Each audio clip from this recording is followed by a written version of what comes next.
Hello, my dear student. Look at here. My dear students, 9th standard exercise 2.2. Topic Introduction to Linear Polynomial. My dear students, new book से है Introduction to Linear Polynomial. Question number 3. First और second previous video में आपने कर लिया. Question number 3 very important question. Focus करना और अच्छी तरीके से समझना. क्या करें? Look at it. The present age of Salil's mother. Salil की मम्मी की जो प्रेजेंट एज है is 3 times Salil's present age. Salil की प्रेजेंट एज की 3 टाइम्स. मतलब क्या है?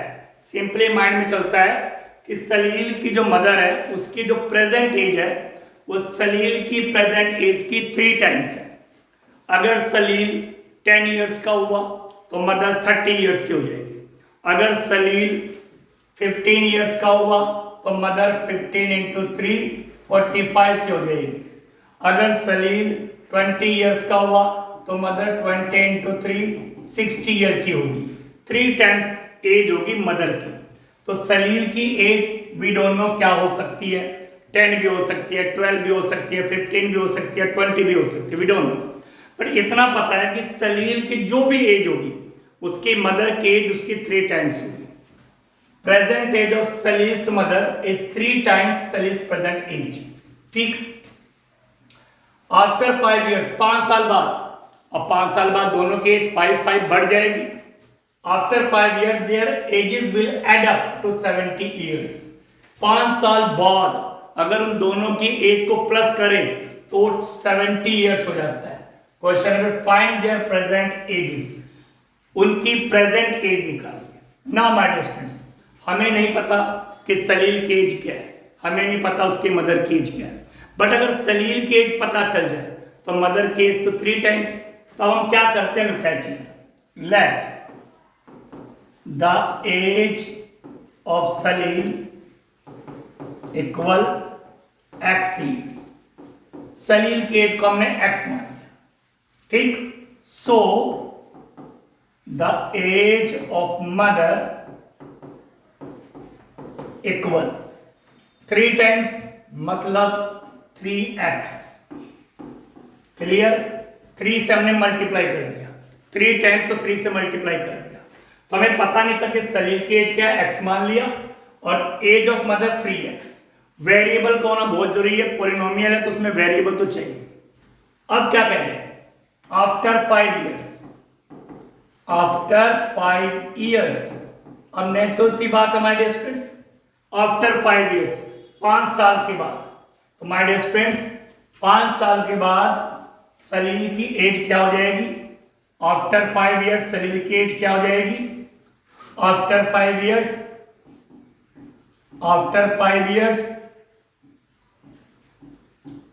सलील की एज जाएगी x plus 5 years.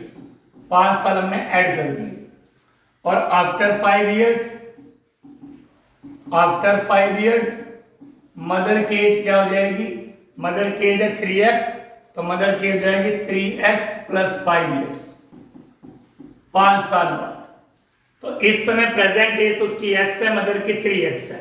But after 5 years 5 साल के बाद आफ्टर 5 इयर्स तो सलील की एज में 5 प्लस कर दिया, मदर की एज में 5 प्लस कर दिया. अब क्या कह रहे हैं? अकॉर्डिंग टू क्वेश्चंस क्या कह रहे हैं? There ages will add up. उनकी एज को ऐड कर दो. मतलब इस एज और इस एज को ऐड कर दो तो कितना हो जाएगा? 70 हो जाएगा. मतलब x प्लस 5 सलील की age plus 3x plus 5 mother की एज. दोनों को हमने ऐड कर दिया. ये सलील की एज आफ्टर 5 ईयर से मदर की एज दोनों को ऐड कर दिया तो इक्वल में हो जाएगा 70. ठीक. अब ब्रैकेट को ओपन करिए. x plus 5 plus 3x plus 5 equal 70. अब सोल्व करिए. x और x दोनों सेम. 3x और 1x हो गया 4x प्लस 5 हो गया 10 इक्वल में है 70. ये लीनियर पॉलिनोमियल आपके सामने बन चुका है क्योंकि x के ऊपर पावर 1 है तो डिग्री 1 है तो लीनियर है. अब हमें इस x की वैल्यू निकालनी है.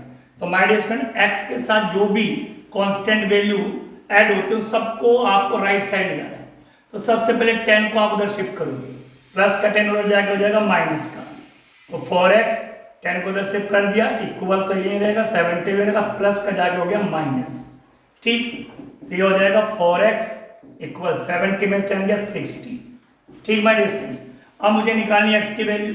x के साथ 4 मल्टीप्लाई में, जो चीज मल्टीप्लाई में होती है डिवाइड में जाती है, तो x यहीं पे रहेगा और 60 के डिवाइड में आ गया 4 चला गया 4 में, 4 की टेबल से बाहर डिवाइड करेंगे, 4 1 जा 4 4 5 जा, तो 15 आ गया। तो x की वैल्यू आ गई माय डिस्टेंस 15। इसका मतलब क्या है, सलील केस थी x, सो एज ऑफ सलील कितनी थी x, और x की वैल्यू आ गई 15। इसका मतलब सलील तो हो गया 15 इयर्स का। ठीक, और एज ऑफ मदर, मदर की प्रेजेंट एज क्या थी 3x, 3 टाइम्स, तो ये हो जाएगा 3 और x की वैल्यू हो जाएगी 15, तो हो जाएगा 45 इयर्स। तो लीजिए माय डियर फ्रेंड्स, आंसर आ गया 15 इयर्स, 45 इयर्स। सलील की एज 15 और उसके मदर की एज 45। तो I hope you understood this question. Thank you very much.